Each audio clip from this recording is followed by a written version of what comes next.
Assalamu alaikum, sir. Hi.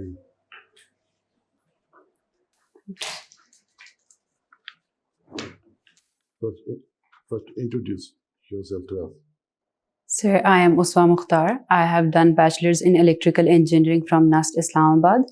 Along with my major degree, I took few courses of Management Sciences and got a minor degree from NUST Business School.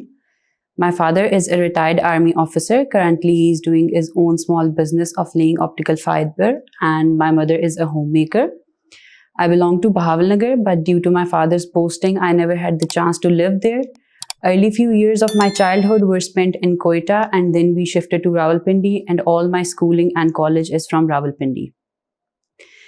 During my school and college years, I actively took part in sports, debates, and arts activities. During my university life, I took part in few community service projects.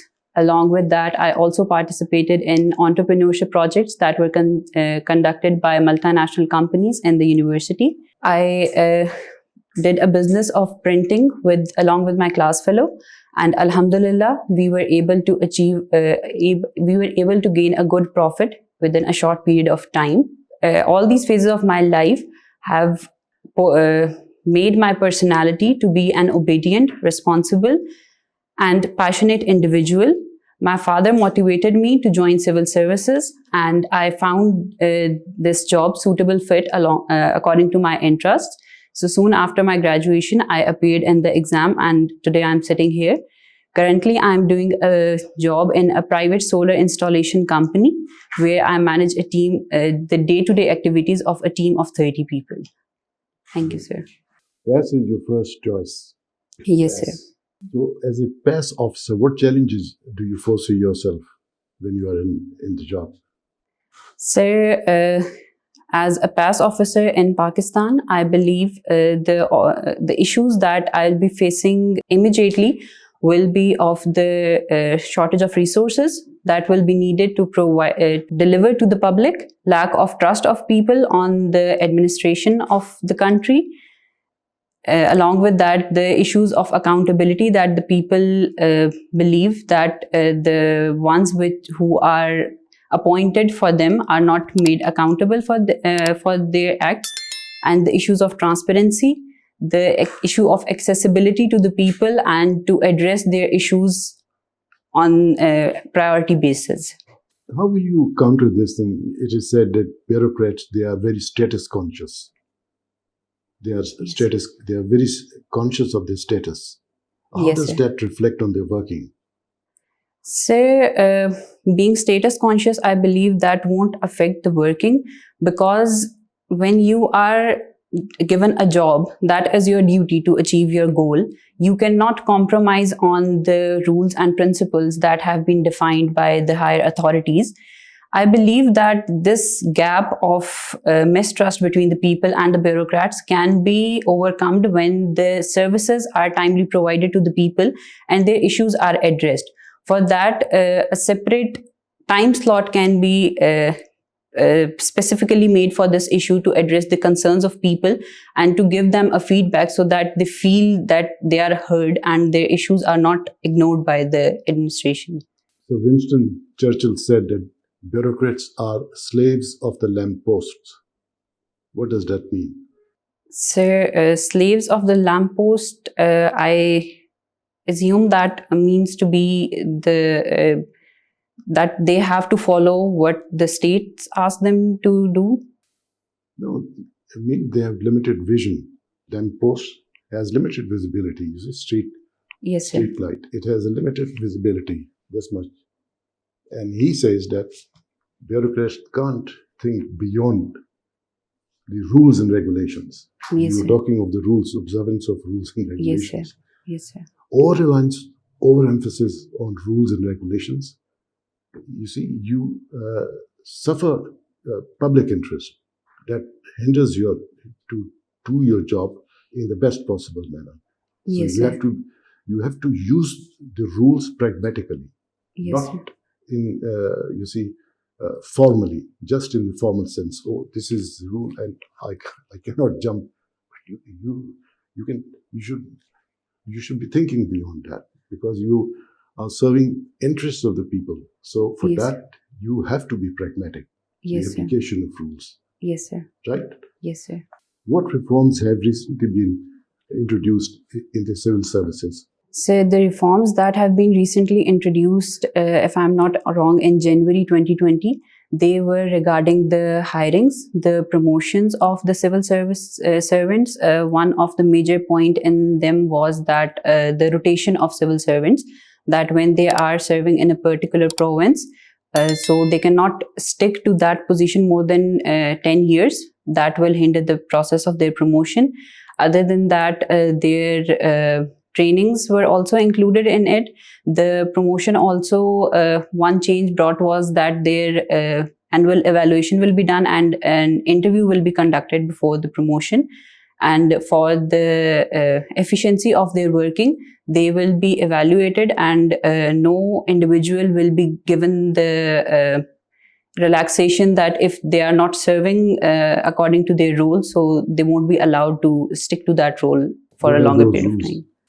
What is the share of direct and indirect taxes in the overall revenue generation of the country?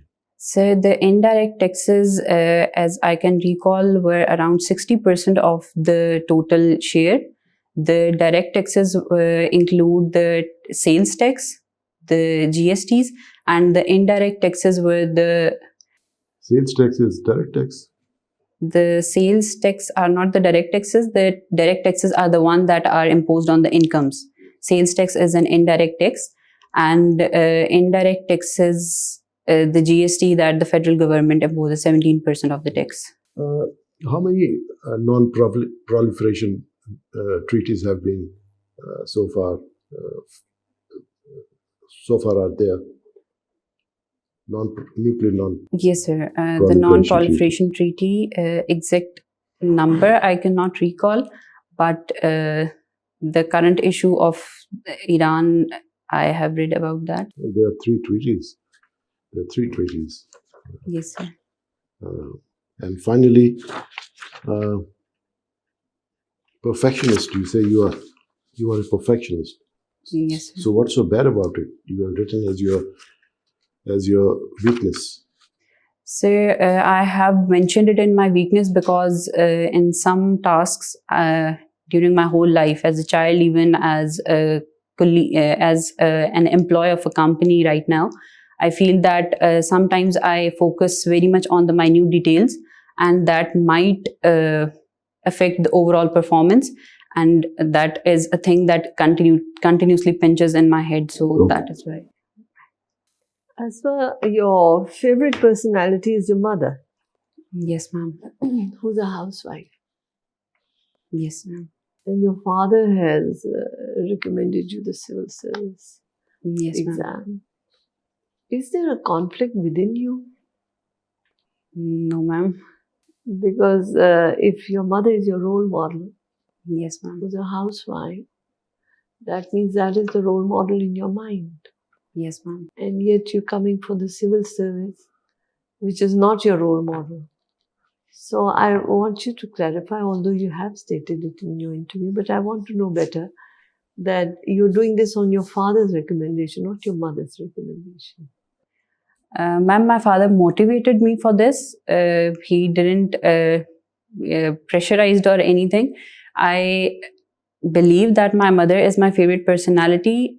Even if she is a housewife, the personality traits that she has and the way she conducts within the house and within the society, I believe all these traits have been inbuilt in me from my mother's side. And I believe that having those personality traits, even if I am going for a service that has to do with the whole country on a national level, I can perform in a very better way because of all those lessons that she has taught me. So I believe that even if she is within the house boundaries, she has given me enough to stand on a national platform and perform accordingly. Could you tell me about politics in South China Sea? Politics in South China Sea, yes, ma'am. In current times, the politics is South China Sea is the politics is growing very much because of the US-China rivalry. South China Sea is claimed by Chinese because of the islands present over there, the Taiwan island, the current issue of Taiwan. China claims that the islands are China's property, mainly because of the resources that are present in that island. And against China, the claims are made by US. US supports the small islands over there. In the case of the Philippines, Vietnam, Thailand, the Taiwan island, US basically wants to challenge the claim of China. China wants to gain the hegemony of the region, and US is against all those claims, and it is supporting the people of those islands. Do you know about Quad? Yes, ma'am. Could you tell us? Ma'am, Quad is the alliance of Australia, US, India, Japan. They are conducting military exercises in the South China Sea. That is again to show the military strength against the growing claims of China in that region. Thank you very much. Thank you, ma'am. So, Uswa, in your university days, you managed to do some profitable business. Why not you pursue it? Why to a civil service career? Sir, I did it as a pilot project for my entrepreneurship subject. I just did it because I wanted to try that area of being an entrepreneur. It was a good business, but I never thought of doing it on a large scale. My major aim was to join my knowledge of engineering and management and to work in such an environment where I can use my knowledge skill more efficiently. What is the exact circular debt of Pakistan right now? Sir, the circular debt, I cannot recall the exact. Are you not reading newspapers? Sir, I am reading. In recent trip from Kingdom of Saudi Arabia, Pakistani government is very excited to have $2 or $3 billion in their account. How would this alleviate our situation, our economic situation? Sir, the loan that we have taken from Saudi Arabia, that is because of the current account deficit that we are facing. We do not have foreign reserves enough. One of the outcomes of that is the inflation that we are currently facing, the huge inflation in our country. So it is believed that the loan from Saudi Arabia and the deferred oil payment that has been offered by Saudi Arabia, that will enable us to move towards a more smooth path towards regaining the economic, to facing the economic issues. Do you think that United Nations Security Council should be expanded? Yes, sir. It should be expanded. There are the few permanent members, and there is their hegemony in the whole world. So, adding a member to the permanent council of the Security Council cannot be an immediate solution to this. So, it can be done that non-permanent members of the Security Council can be increased. That will enable to address the issues of a larger area of the globe, because currently we see that there are a number of issues that are not being addressed and are not being resolved. Why permanent members should be increased? What are your points? Sir, non-permanent members can be increased. I'm asking you why permanent members should be enhanced from 5 to, let's say, 9 or 7 or 11 or whatever. Sir, permanent members, if they are increased, the current members are focused. They have made a hegemony throughout the world. The permanent members, if they are increased, they will be able to resolve the issues of the developing nations, because currently there is no such member who is representing that part of the whole globe. Lastly, you have interesting group choices. You did not mention Foreign Service of Pakistan. You did not mention Police Service in your top 3. Why is it so? Sir, Foreign Service, because that would not align with my family structure in future, I believe. Secondly, because I am not that much interested in towards playing a diplomatic role. And about the police service, I am interested in the investigations and all those processes, but I don't see myself doing all the playing such a role over there. So that is why I have not given them preference. Thank you, sir. Okay, Uswa, I'll ask question from your options subjects. Yes, sir. What is utilitarian philosophy? So the theory of utilitarianism was given by basically Jeremy Bentham at the time when the system of government was transferring from presidential to parliamentary system.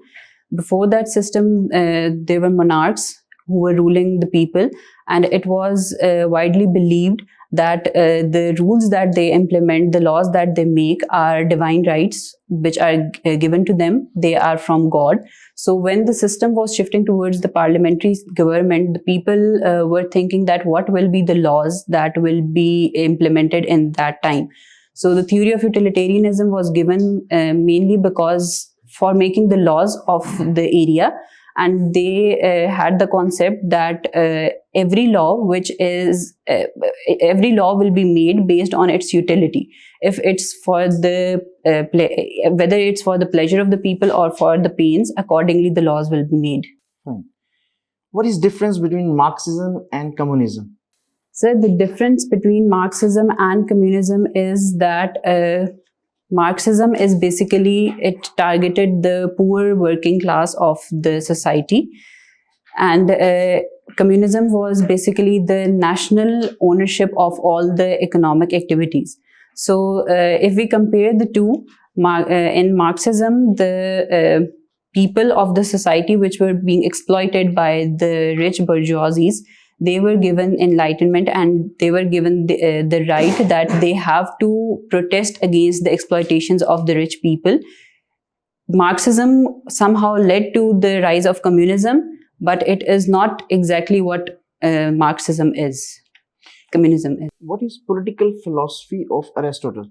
So the political philosophy of Aristotle is different from his ancestors, mainly because he was an enlightened man. He studied science. He observed the states that existed at that time. So his philosophy was basically based on the differentiation of the states that were existing at that time. He classified the existing states into 6 types of states, which were monarchy, tyranny, oligarchy, aristocracy, polity, and democracy. In that, he highlighted the cause of the revolution that led to the change from one state to another state. And along with that, he gave the concept of slavery, and he also introduced this concept of distributive justice. Okay, the last question is doctrine of necessity. What is doctrine of necessity, और इसकी पाकिस्तान की judicial history में क्या significance है? When first time it's seen in the judicial history of Pakistan? So starting from the last part, the first time it was seen during the Maulvi Tamizuddin case that took part in the first Constituent Assembly of Pakistan, 1954. The doctrine of necessity was that at the time of any emergency, when it is felt right by the higher authorities, the assembly can be dissolved. The Maulvi Tamizuddin case was one of that kind, when first time this was exercised by Justice Munir. Maulvi Tamizuddin and the Constituent Assembly, they were working on the process of decreasing the powers of Governor General, the then Ghulam Muhammad, and Ghulam Muhammad dismissed the Constituent Assembly. When the case was brought to the Sindh Assembly, the justification given by the Justice Munir was the doctrine of necessity, that the Constituent Assembly is inefficient to come up with a suitable constitution for the country. So in the light of all these issues, the assembly was dissolved. Who propounded this doctrine of necessity? So Justice Munir. It's okay. Fine, sir. Conclude.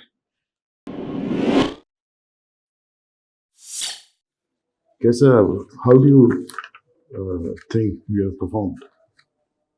Sir, not very well. It was my first mock interview, so I could not recall all the points. And you're right. Knowledge gap है आपका. You need lot of preparation. Current affairs में हो गया, और दूसरा ये जो है इसमें टैक्सेशन का आपने ये जो इनडायरेक्ट टैक्सेस की परसेंटेज आपने 40 का, ये 40 नहीं है, इससे ज़्यादा है. It is hovering around 75%. Direct taxes तो बहुत कम है, परसेंटेज I said 60%. 20% या 22% है. बाकी आप you are very immaculately dressed. I don't know madam का क्या इस पर रिव्यू होगा, बट योर पोस्टर इज काम. लेकिन ज़रा उंगलियां आपकी ना, हाथ चलते रहे कभी ऊपर नीचे, इसको ज़रा कंट्रोल कर. Yes, sir. अच्छा, बेटा नॉलेज गैप है, और जब जवाब दो तो ट्राई कि उसमें कंट्रडिक्शन ना, Okay. बिकॉज आपके इंटरव्यूअर्स जो हैं वो उस पर फिर फोकस करेंगे.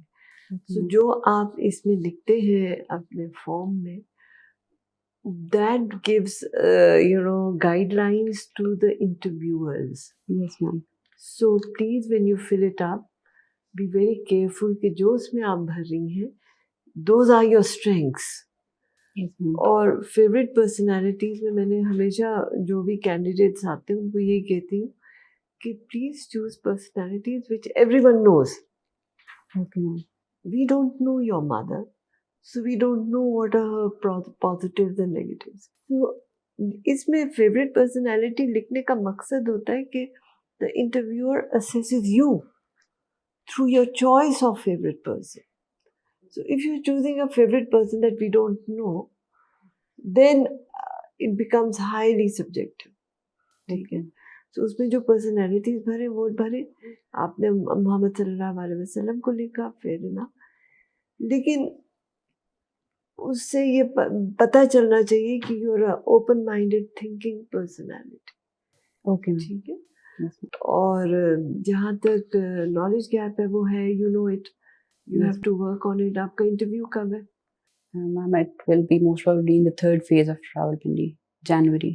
जनवरी. तो आपके पास अभी टाइम है. Read newspapers and we wish you all the best. Thank you so much. Uswa, it was a good attempt. आपकी बॉडी लैंग्वेज बहुत अच्छी थी. You were very calm, composed. कहीं कहीं मुझे लग रहा है कि आपने पॉइंट्स क्रैम किए, अंडरस्टैंड नहीं किए. Are you getting what I am trying to Yes, say? sir. Cramming में होता है कि जब आप फिर मिस करते हो ना, स्किप करते हो, तो फिर आप अपने वो मक्कलों से वो लेते हो, ऐसे ऊपर करके आंखें देखते हो. ठीक है, on a lighter note. So don't rely on cramming. Yes, sir. उसको 1 2 3 पॉइंट्स को बेशक बनाओ किसी भी पॉइंट के ऊपर, बट उसको अंडरस्टैंडिंग और पर्सपेक्टिव के साथ चलाओ. Yes. दूसरा, it's good that you have a lot of time now, because आपकी जो बेसिक्स हैं वो शार्प नहीं है. आपका जो जवाब है ना वो स्ट्रक्चर्ड होना चाहिए. Yes, ठीक sir. है, उसका जो फैक्ट्स, फिगर्स, आर्गुमेंट्स हैं वो बड़े सॉलिड होने चाहिए. Okay, but sir. Otherwise I am very happy, you perform good. Thank you, sir. उसवा, जो आपका टोटल ओवरऑल इंटरव्यू है, ऑप्शनल सब्जेक्ट उसका एक छोटा सा पार्ट है. Yes, sir. आपने उसके क्वेश्चंस बहुत अच्छे दिए. आपने मुश्किल क्वेश्चंस के आंसर कर लिए. जो बहुत करंट इश्यूज हैं फाइनेंसेस से रिलेटेड, वो बाकी मेंबर्स उस बात पर भी आपको पॉइंट आउट किया कि आपको उन बेसिक्स का नहीं पता. तो आई वुड से कि अगर आपके पास अभी जनवरी तक का टाइम है, ये साइड जो है आपकी, और पाकिस्तान स्टडी से रिलेटेड जो बेसिक चीज़ें हैं वो भी आपको थोड़ी सी Yes, sir. मिसिंग थी. Yes, sir. ठीक है, आप पाकिस्तान स्टडी अपने जो ग्रे एरियाज हैं उन पे फोकस करें. Yes, sir. जनवरी तक का टाइम है, डिस्कशन कर लें. जो अभी सर ने बताया आपको कि क्रैम क्यों है, उनकी थोड़ी सी अंडरस्टैंडिंग कर लें. Okay, you sir. Have enough time. तो this is my suggestion. Sure, sir. अब बस बिफोर गोइंग एक चीज़ और मैं आपको बताना चाहता हूँ. न्यूक्लियर डॉक्ट्रिन के ऊपर और न्यूक्लियर प्रोलिफरेशन ट्रीटीज वगैरह के बारे में आपको नहीं कोई आइडिया था. वो आप जाकर देखें उसमें, और या आजकल करंट इशू है, Okay, sir. I will work तो on it. You need to work hard. Inshallah, sir. आप में पोटेंशियल है, एंड आई एम श्योर आप मेहनत करेंगी 210 ले Inshallah, सकती sir. हैं. Inshallah, ठीक, sir. Thank you. Thank you so much, sir. Thank you.